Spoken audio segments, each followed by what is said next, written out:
What up, people? Coach V, New Breed Boxing. What does it take to be the next superstar in the sport of boxing? I'm gonna break it all down, but before we get into that, don't forget to like, subscribe, comment, share, and hit that notification bell so you get the latest content. So every day somebody hits me up and says, yo, I think I'm gonna quit school, I think I'm gonna quit my job, and I'm gonna just take this boxing shit up and I'm gonna take it to the next level. I'm gonna be the next Mayweather, De La Hoya, Mike Tyson, Pacquiao, whoever you choose to idolize, right? Okay, so we're gonna break down the steps. So it's very clear, because I wanna bring some clarity to a lot of people that, you know, they have it a little bit twisted and they think it's a lot easier than it really is. And I'm not saying what I'm saying to discourage you, I'm just breaking down the facts that are indisputable, and this is part of the process. There's no getting around it. You're not gonna change this part of the game. Coming from the ground up. So number one, you gotta find the right coach. Without the right coach, this is not going to be possible. Coach Mustafa, very good coach. He just posted something the other day. He said, you can't win the Kentucky Derby with a donkey. The right coach and the right fighter have to work together. Otherwise, it's not going to happen. So when I say the right coach and the right fighter, the coach has to have the experience to develop you skill-wise, fundamentally, tactically, strategically, to bring you to the point where you're able to be competent and win in competition. You have to physically and spiritually be tough enough to deal with whatever gets thrown at you. And trust me, a lot of shit's gonna get thrown at you that's gonna test you physically and spiritually. And you have a certain amount of time to get that out of your system, because if you keep breaking down and keep failing those tests, time's just gonna keep going and you're gonna get weeded out. And that's how that works. That's why a lot of people don't last in the sport. It weeds out the weak real quick. So you gotta be spiritually and physically built for this. So you gotta be able to withstand punishment, pain, damage, physically, and then be able to emotionally deal with the stress of constantly going into the uncertainty of battle on a regular basis. This is just what it is. Some people are built for it, some people is nothing. Some other people, they really struggle with it, and it's a longer process. And this is also gonna determine how long it takes you to get where you gotta go, where you wanna go. So you got to be tough. You got to have the right coach. That's the first thing. Then you got to put that work in. Mike Tyson was the fastest success story in the history of the sport, and it took him 7 years of nonstop, no days off, dedication to building the strongest, most intelligent, vicious machine that he could become in the time he spent during the training period. So he was living in the gym, basically. He was training 5, 6, 7 hours a day.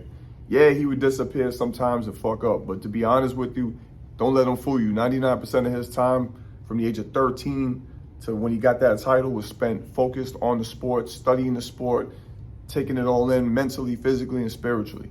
That's all he did.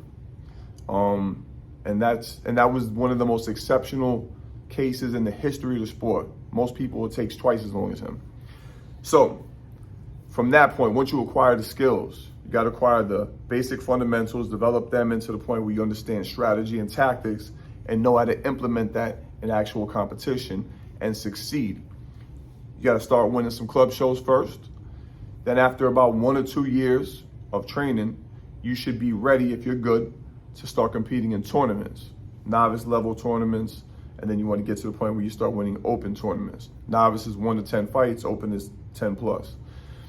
They don't really count your victories in the tournaments to be a qualifier to progress on to nationals or Olympics unless you're winning open class tournaments.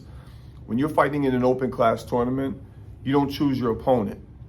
It's a process of elimination, and you got to be ready to fight when they call you, and whoever it is, doesn't matter. You got to win, period, point blank. You lose, you're out of the tournament. Better luck next year. That's how that goes. So best case scenario, you try to run through the Golden Gloves, try to win some nationals or one of those tournaments. There's a few other tournaments out there. You can look it up on usaboxing.org. You got to win these national tournaments. This is if you want to be a superstar. Anybody can just turn pro. I'm talking about grooming you to get to the point where you get picked up by a big-time promoter. So you got to basically become an amateur star. This is the best way to get picked up by a great promoter.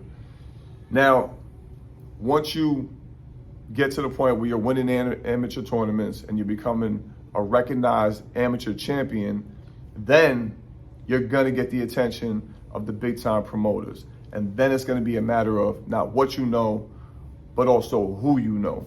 And that's what's gonna open the doors to take your career to the next level, where you really start getting paid and you start getting all the success that you see these guys, that make it look so easy. People don't realize, once again, this is a process. These things got to run parallel. Right coach, right guy, staying active, winning tournaments. Then you get to the point where you get recognized, and you got to pick the right promoter. That right promoter is going to open the doors to everything else you need. The right matchmaking, of course, which is a critical part of your career. Mayweather is the perfect example of that. He never took a fight unless he basically 90% of his career, he controlled it. He had the whole thing mapped out. He knew what he wanted to do. And when opportunities he didn't like arose, he didn't just jump on them. He waited it out until he found the right opportunities.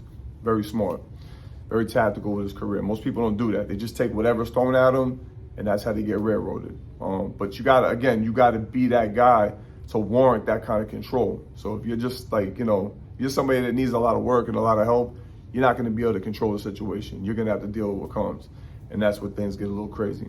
So anyway, now that you got the right promoter, now you gotta continuously take the right fights that are gonna progress your status in the rankings, and you gotta get to that number one spot, and then you gotta maintain it by making sure that you stay active just enough to keep the people's interest, but you're not overly active to the point where you're risking losing, because the whole problem is, once you achieve that status of champion, you got to hold on to it for dear life if you want to stay highly marketable. Don't get me wrong, you're still always going to be marketable and get paid.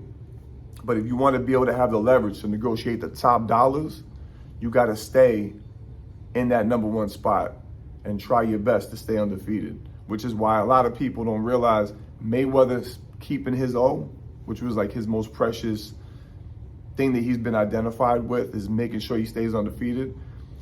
He knows he's had fights before that he lost in the amateurs and also pro. That's debatable. People can argue all day. But the bottom line is, if you technically on record are undefeated, you're super marketable. Plus, if you could piss people off and you know how to sell yourself a little bit, they can't wait to see you lose.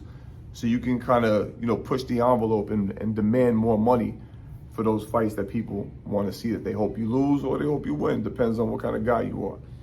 And once you look back about 10, 14, 15 years later, that's pretty much the process. So the overnight success thing, I hate to break it to you, man, but overnight success is basically working your ass off for 10, 15 years minimum, and not